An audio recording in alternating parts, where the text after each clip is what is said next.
K P Ganesh കുമാറിന്റെയും Ramachandran കടന്നപ്പള്ളിയുടെയും സത്യപ്രതിജ്ഞ അല്പസമയത്തിനകം നടക്കുകയാണ്. ഇരുവരും അവിടേക്ക് എത്തിയിട്ടുണ്ട്. ആർ ശ്രീജിത്ത് വിവരങ്ങളുമായി ചേരുന്നുണ്ട്. ശ്രീജിത്ത്, ഇപ്പോൾ മനസ്സിലാവുന്നത് വകുപ്പുകളിൽ മാറ്റം സംഭവിച്ചിരിക്കുന്നു.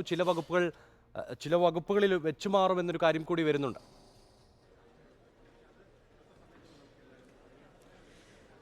നിമിഷ വകുപ്പുകളിൽ നേരിയ മാറ്റത്തിന് സാധ്യതയുണ്ട് എന്ന വിവരങ്ങളാണ് ഇപ്പോൾ പുറത്തു വരുന്നത്. ചെറിയ ചില വകുപ്പുകൾ CPM മന്ത്രിമാർ തന്നെ കൈകാര്യം ചെയ്യുന്ന ചില വകുപ്പുകൾ അങ്ങോട്ടും ഇങ്ങോട്ടുമുള്ള വെച്ചുമാറ്റത്തിനുള്ള സാധ്യതകളാണ് ഇപ്പോൾ നമുക്കിവിടെ ലഭിക്കുന്നത്. രജിസ്ട്രേഷൻ ഉൾപ്പെടെയുള്ള വകുപ്പുകളിൽ അങ്ങോട്ടും ഇങ്ങോട്ടും ചില മാറ്റങ്ങൾ വന്നേക്കുമെന്ന വിവരങ്ങളാണ് പുറത്തു വരുന്നത്. എന്തായാലും ഔദ്യോഗിക സ്ഥിരീകരണം അല്പസമയത്തിനകം നൽകാൻ കഴിയുമെന്ന് പ്രതീക്ഷിക്കുന്നു.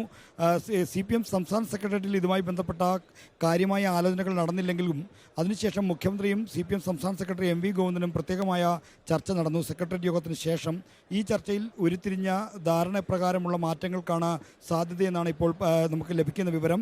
എന്തായാലും വകുപ്പുകളിൽ നേരിയ മാറ്റമുണ്ട് എന്ന കാര്യം നേതൃത്വം സ്ഥിരീകരിക്കുന്നുണ്ട്. അത് മന്ത്രിമാർ തന്നെ സ്ഥിരീകരിക്കുന്നുണ്ട്.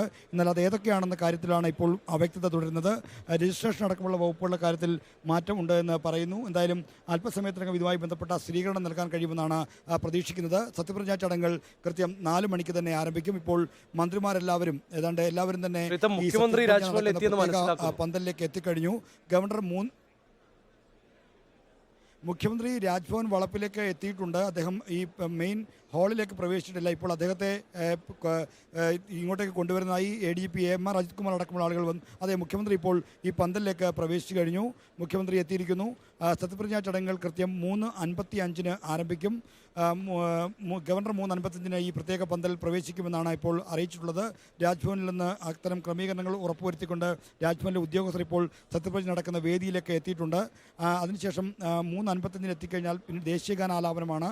ദേശീയഗാനാലാപനത്തോടെയാണ് ഗവർണർ പങ്കെടുക്കുന്ന പരിപാടികൾ തുടങ്ങുക. അതാണ് സ്റ്റേറ്റ് പ്രോട്ടോകോൾ പ്രകാരമുള്ള നടപടികൾ. അതിനുശേഷം ചീഫ് സെക്രട്ടറിക്ക് വേണ്ടി additional chief secretary Sharada Muraleedharan നിയുക്ത മന്ത്രിമാർ സത്യപ്രതിജ്ഞയ്ക്ക് ഹാജരായ വിവരം അറിയിക്കും. അത് അനുസരിച്ച് ആണ് ഓരോരുത്തരെയും സത്യപ്രതിജ്ഞാ ചടങ്ങിനായി ക്ഷണിക്കുക. ഗവർണറാണ് സത്യവാചകം ചൊല്ലിക്കൊടുക്കുന്നത്.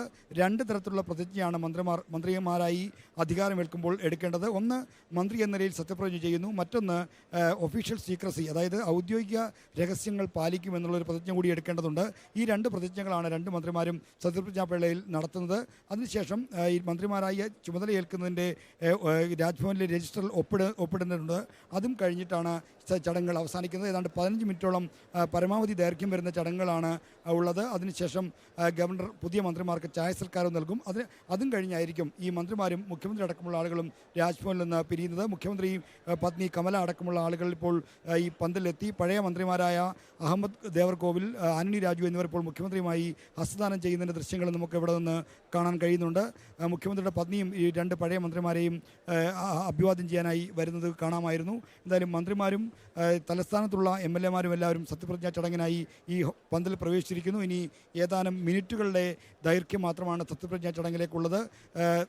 ഇപ്പോൾ സഹകരണ രജിസ്ട്രേഷൻ വകുപ്പുകൾ ചുമതല വഹിക്കുന്ന VN വാസവൻ ഇവിടെ എത്തിയിട്ടുണ്ട്.